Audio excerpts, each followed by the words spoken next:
want some flash music, though.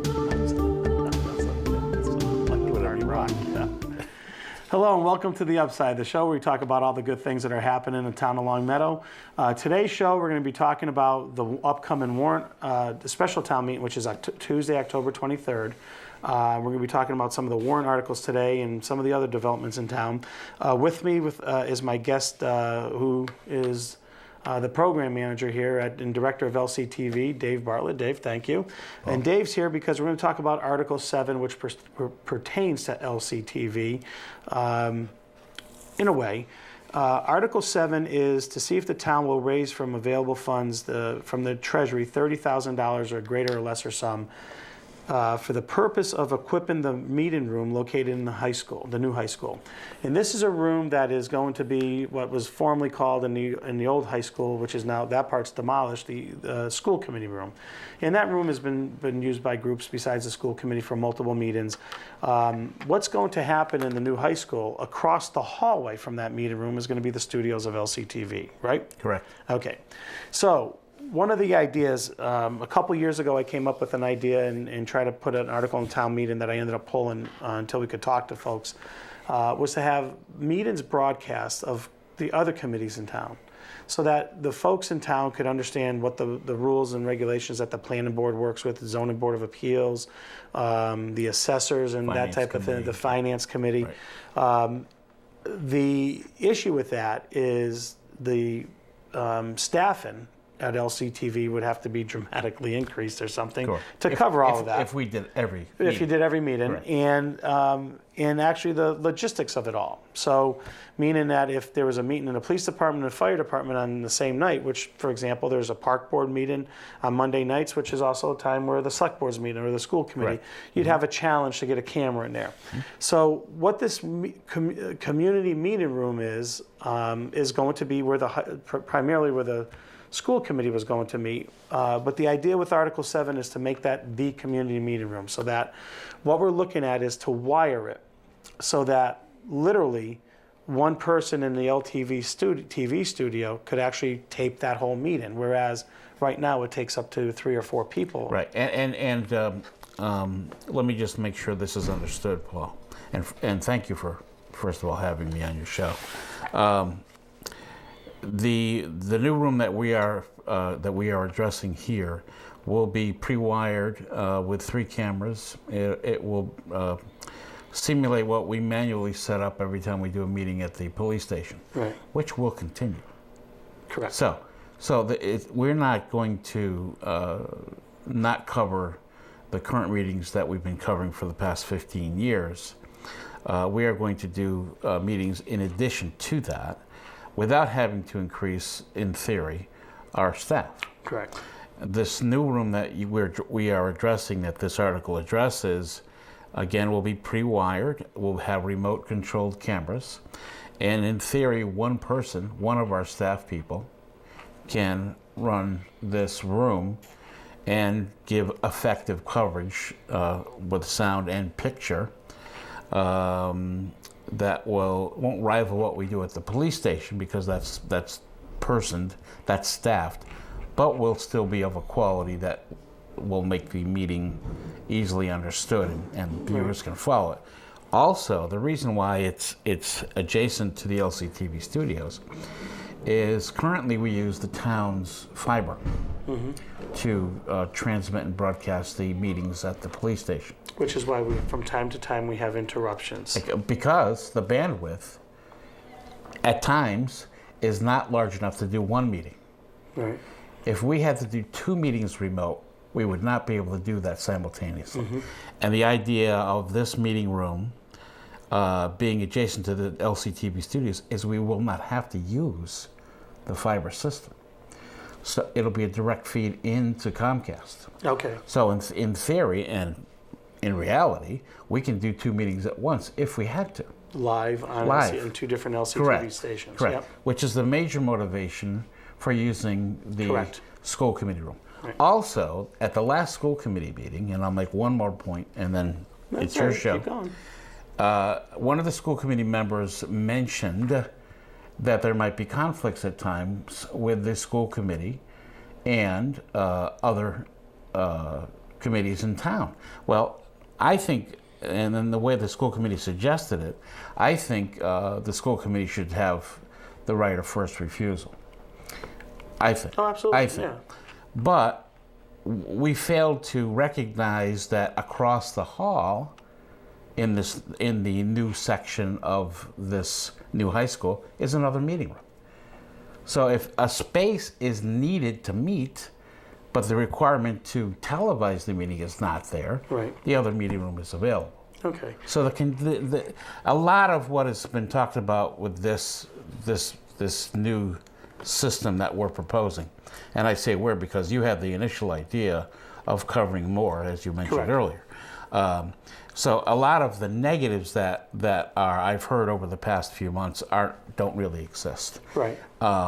And the $30,000 that is on this warrant that is now in the general fund came from Comcast. Correct. We Not- abandoned our fiber optics, and there was a reimbursement to the town for what we paid. So the money, right, this is not not tax additional dollars. tax dollars that Right. we're raising. This was money that was already out there that came back to the town and is in free cash. But so it's in the general fund in free cash, but it Correct. was money that this is not raising additional tax revenues and did not come from tax revenues. For the residents. The interesting thing is, as you say, I believe what's happened is the school committee's worried about the select board throwing its political weight around. Of course. Because we're the 800-pound Yeah, of gorilla in a course. room. Of And course. And the schools aren't part of the town, by the way. Did you know that? No. Yeah. I'm sorry. No, so we, and I talked to the chair of the school committee, and absolutely, I would imagine if the select board and the school committee have a meeting on the same night, which does happen from time to On time, occasion. that we would be in the police department and they would be in the school Absolutely. committee room because that's where their information is, and that type of thing. So I think those are the minor things. The reality with this, folks, is that why I proposed this 2 years ago to have other meetings to mandate other committees be aired is for you, because the more you know, the more you see, the better you understand what's going on in town. That when you do have a 15 article town meeting or a 30 article town meeting, a lot of those items would already have been discussed at these other meetings that would be aired. So you'll have when people talk about issues sometimes of what zoning does and planning board and zoning are very constricted by the law, but yet people think that they have the ability to say, no, we can't do that. And so when you have those meetings taped and aired or being aired live or however it is, I think the residents get a better understanding of how their government's working, Right. and you should hear park board meetings. I Right. think they're interesting when they're, and I try to go to meetings on nights when I don't have a meeting. I don't do it every week, but I try to because I listen into what those other committees are working on, but B, it's enlightening to see what they actually are doing, and then what they, sometimes most of those other committees are recommending bodies to the select board. So it's really meant for the resident to understand what's going on, and it gives those boards actually a chance, I think, to run their own commercials of here's how we operate, here's what we do. And it's not a sunshine law where you're trying to expose, all the inner workings of government, but I think it's a huge benefit. This article should pass because, A, the money is not the issue. And the issue is really how do we convey as many meetings to the public as possible, and this does it. And again, what you could have if we're both the school committee and select board are meeting, they're here on one LCTV channel, we're over there at another LCTV channel, and Yep. and then what it is, we're going to have some theatrics to see who gets the ratings. Let's hope we get to that bridge to Yeah, cross it. we'll cross Yeah. that bridge. And Yeah. what this does is, there's most communities that are out there. When we actually did site visits for town manager search, and you go into their meeting rooms and you see the cameras up in the corners, Yeah. and they're saying, we're here, we got one person across the hall who's operating the Yep. meetings, and Yep. and every committee was using those meetings, that meeting room rather, Yep. for their meetings. So Yep. it really became, and actually that one that we went to, one of them went to go see was in their senior center. Yeah. So it was a multi-purpose complex and stuff. So, I hope that the public supports this because I think it would be great for LCTV. It would be great for the town because we'll Mostly. be able to expose more meetings to the residents. And at some point, maybe they'll just say, stop.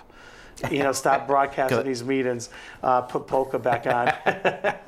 But so that's Article 7. I want to thank you for coming you, and Paul. explaining a couple things. And Thank we're you. going to take a quick break and we'll be right back. Thank you. All right. Thanks. Good. Hi, folks. Welcome back. We're going to continue to go over the warrant articles. Before we do that, I want to just make an announcement. You'll see a press release soon, probably before this airs, that the town of Long Meadow has agreed to hire Barry Del Castillo as an acting town manager. Paul Pasterzik, who is our CFO, our Chief Financial Officer, has been acting in that capacity since our town manager left June 30th. Their contract was up. Mr. Del Castillo comes with 23 years experience as town manager from the town of Amherst. He currently was working with the Collins Center, which was the firm we used to hire or look through town manager candidates. My goal is, my hope is, as soon as Mr. Del Castillo comes on board, we commence a search for a town manager and utilize his expertise in that regards. I like to personally thank Paul Pasterzik for taking that job on, and I think he's been a very common force for our town employees who did a great job during this time where we needed an acting town manager. So again, Barry Del Castillo, former town manager for Amherst for 23 years, is now the acting town manager, or will be the acting town manager for the town of Long Meadow. So I'd like to welcome him aboard. And one of the other things, before we get into this, I'm going to go on a little bit of a rant here. I really want you folks to understand the town of Long Meadow isn't broken. You might tune into some select board meetings and you hear a lot of criticism going on of departments and so forth. At one meeting, which was, I believe, taped by LCTV and then aired because the school committee was meeting the same night, there was one select board member who talked about trash in one of our parks and actually took the time to count out 53 bottles and cans. And quite frankly, from my perspective, if a board member has that much time to do that, we should have picked up the 53 bottles and cans. I really want you to understand, our town isn't broken. It's working. It's not perfect. There's no town that is perfect. We are trying to get to better places with some of the things that we're doing, and I think we're going there. In my 7 years this is my 7th year on the select board. I actually rather see our board working together for a common goal as opposed to the diverse actions that we've had over the last few years. So I'm hoping with the change in town management or town manager position as it goes forward, that we'll actually be able to work in a more effective, efficient way for you folks. To get on to Article 1, again, the meeting is October 23rd, Long Meadow High School, starts at 7 p.m. Article 1 is to raise $950,000 to pay a portion of our storm damage from last October's storm. We've been making payments on there. This is the amount of money that we will not be reimbursed by FEMA. And it will, after this payment is made down, excuse me, the town will only owe $700,000 left. And again, our chief financial officer has been working out, rolling over short notes and so forth to keep this payment to make it as easy as possible for us to pay that down with minimal impact to the budget and to the tax rolls. So again, this Article 1 is, and the recommendation by the Finance Committee will be made on the floor. Article 2 is to take money from the water and sewer retained earnings accounts and solid waste recycling retained earnings accounts and actually pay for settlements. These are salary settlements. These are negotiated contracts that we had with our DPW workers, and so this money is really just to fund that and pay for that, and they were ratified by the select board. Article 3 is to see if the town will put $21,500 into the reserve fund.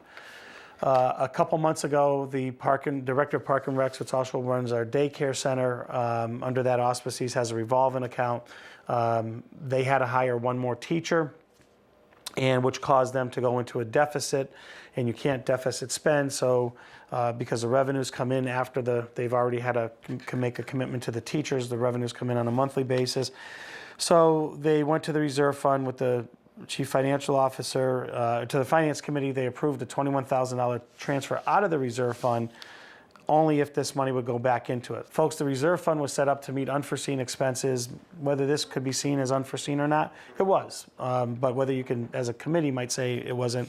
But the reality is that at some point in time, we have to stop replenishing the reserve fund because that's exactly what it's there for, is for these types of things. But it was recommended by the Finance Committee to replenish. It's not a big deal. It's $21,500 in the sense of where it is, whether it's in the reserve fund or in the general fund. It's all part of your money anyway. So it's just moving it from one line to the other, but that's Article 3. Article 4 is really CPA funding transfers. These are mandated by state law. This is the money that we take in from the tax, the Community Preservation Act tax, and as that money comes in, the state mandates that there's 4 or 5 subcategories that it has to go into. For example, they're reserved for open space, community housing, historic preservation.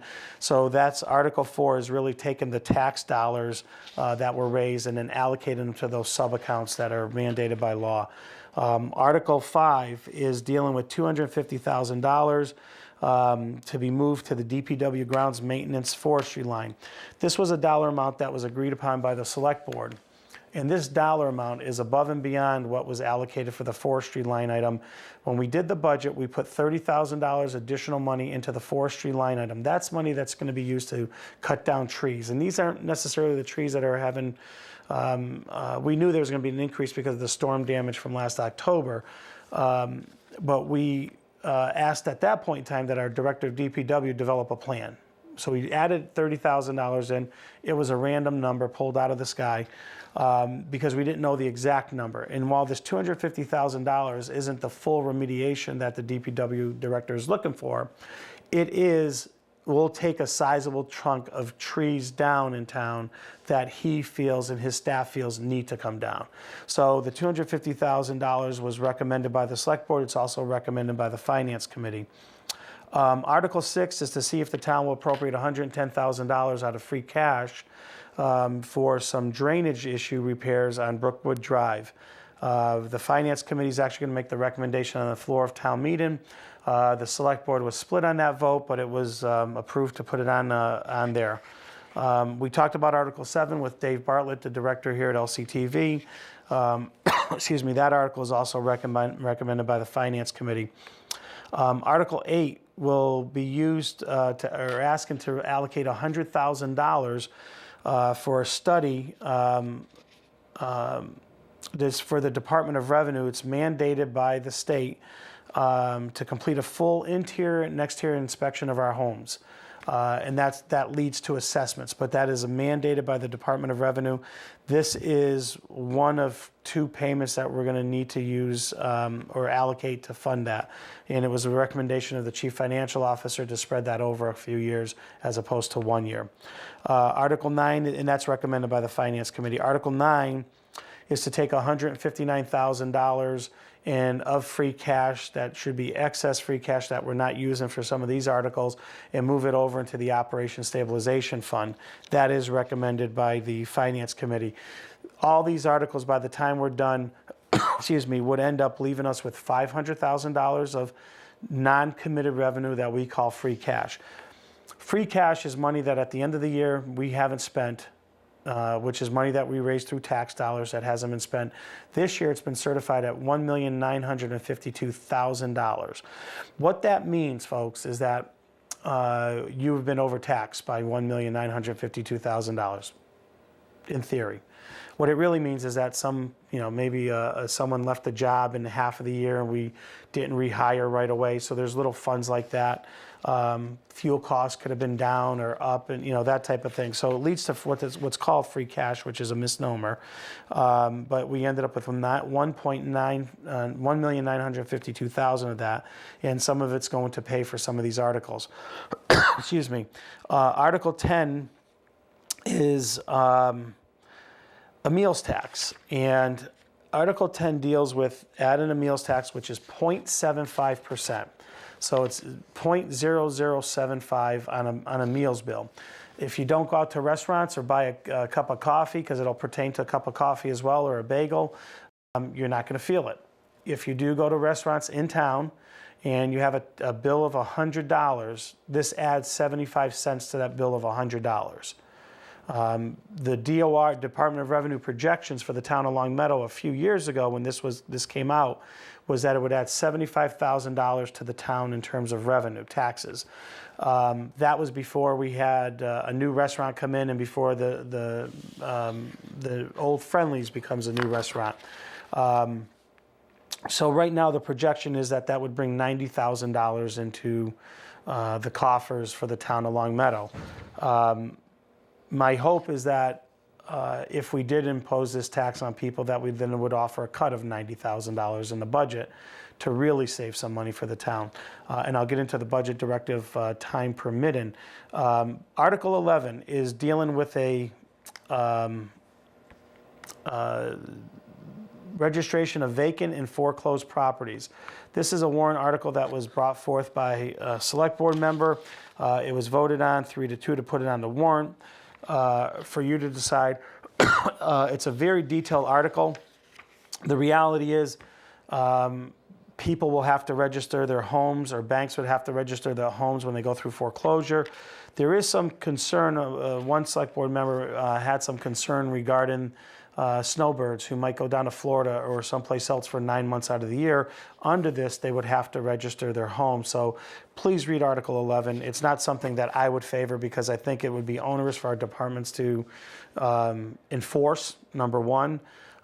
We had one issue in town that I know of with a foreclosed property where there was a tree on the roof on Hazardville Road. The reality is that when people started to work on the issues, we got results. And that property, under the last report I got, was being taken care of in a much better manner, excuse me, by the bank that is owning it through foreclosure. So to me, Article 11 is one of those articles that it really isn't needed in this town. What we needed was direction on how some of our employees were going to move forward. That's my opinion. You decide at town meeting floor. Excuse me. Article 12 deals with expanding the historic district. The Historic District Commission, or this, it wasn't the Historic District Commission, the Historic Commission is looking to add 7 properties to the historic district. In other words, the historic district would start to expand more than just the green. These are actually homes that, I think 22 homes were invited into this. These are, seven homes that have agreed to go into the historic district. My feeling, I voted against it only because I believe it starts to increase what's called spot zoning. And once you have a historic property here, what happens to the house next door that isn't necessarily historic? Because one thing that can have an effect on the other. And I believe it lends itself to spot zoning. So, or what's called spot zoning, but that's my opinion. Again, you decide at town meeting. That's Article 12. Article 13 is a zoning bylaw, and Article 14 is a citizen's petition.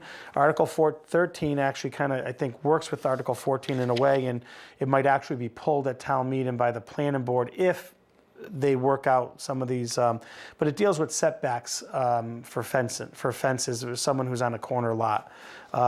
It is something you should pay attention to because it will affect it, but I think what the zoning planning board is trying to do is correct something that should have been corrected a while back, and make it less difficult for someone who's on a corner lot to actually put a fence on their property. And Article 14, I believe, is the citizen's petition that actually wants to deal with that, deal with that issue before the planning board put it on as an article. So you might see some of that pulled. One of the things I do want to talk about, so those are the articles. There's only 14 of them. Most of them are money related. A couple of them are zoning type issues. Article 11 is the vacant property issue. And again, look at it. It's a page and a half long on this size paper. So these are things that you're going to be asked to be voted on. Once you vote on them, the money moves and bylaws are installed and so forth. So please, first of all, come out to town meeting Tuesday, October 23rd at the high school at 7 o'clock. Based on this, it shouldn't take too long to go through. But one of the things I do want to talk about is, besides this, is that the select board, for the first time, started talking about the budget in September. Again, this is my 7th year on the board. We have never talked about the budget this early in the process. We have actually had some conversations once already with the school committee, talk about where they ended up in the budget for last year's budget, what it looked like, and the things that were changes that we need to look forward into 2013 with. This year's budget directive, as voted upon by the board, is to have a 0% increase in the budget. What that means is if a department had a line item and their bottom line item was $1 million for this current year, Next year budget, they would also have $1 million. So I said a little bit earlier that we had free cash that was estimated, not estimated, that was actually certified by the state at $1,952,000. That is money we did not use in the budget that was allocated in the budget in FY12, the year that passed. That means that's 4% of the budget, of the general fund budget, roughly 4% of the general fund budget. So 4% of the budget was not used, but you were taxed on that. So what we're looking to do with this is we believe one of the ideas with this 0% budgeting is that with having $2 million of free cash, is we believe the department should be able to absorb this 0% increase. If not, they are to deliver impact statements of what that means to their budget. Okay? What's the effect? It means X number of people won't be here or whatever it is.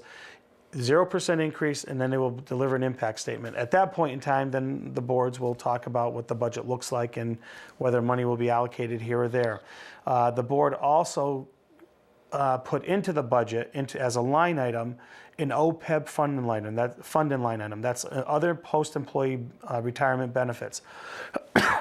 We've started an OPEB, this is a liability the town has. The number varies between 25 and 40 million for benefits that we have to pay out, that we know we have to pay out. We've been funding it with excess free cash I think for the last couple town meetings. This will make it a line item, and it will be 0.5% of the general fund budget. So right now it'll be about $150,000 contribution, but it is in the budget as a line item and will perpetuate as we try to get rid of that liability over time.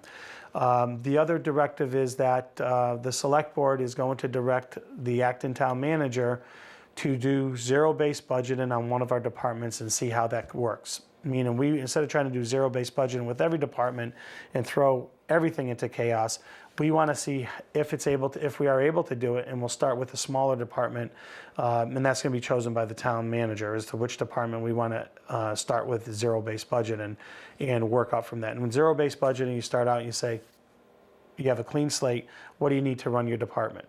And you put the pieces back in until you say, here we are.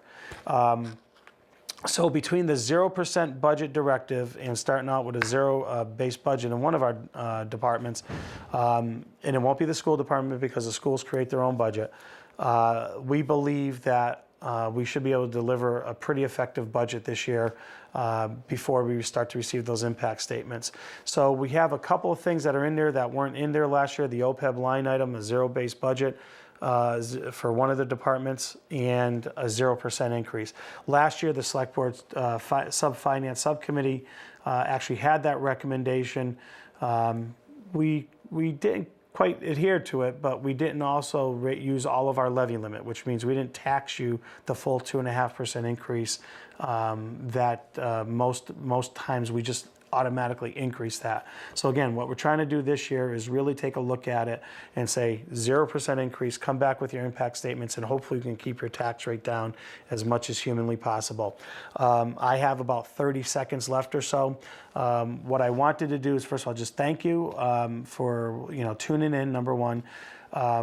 Hopefully you'll be able to get to the town meeting. It's Tuesday, October 23rd here at the high school. Starts at 7 p.m.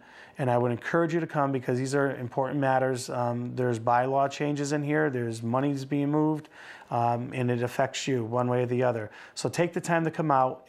I can't imagine it going more than a couple hours, and get your opinion in there. Get your vote in there. It's very important. This is more important than the annual town elections. Oh, and that's my alarm telling me I'm pretty much at my time limit. So again, thank you for tuning in. And keep in mind, our town's not broke. We're doing well. And it's mainly because we have strong departments, strong department heads, and we have great citizenry that gets involved. So thank you very much and have a great day.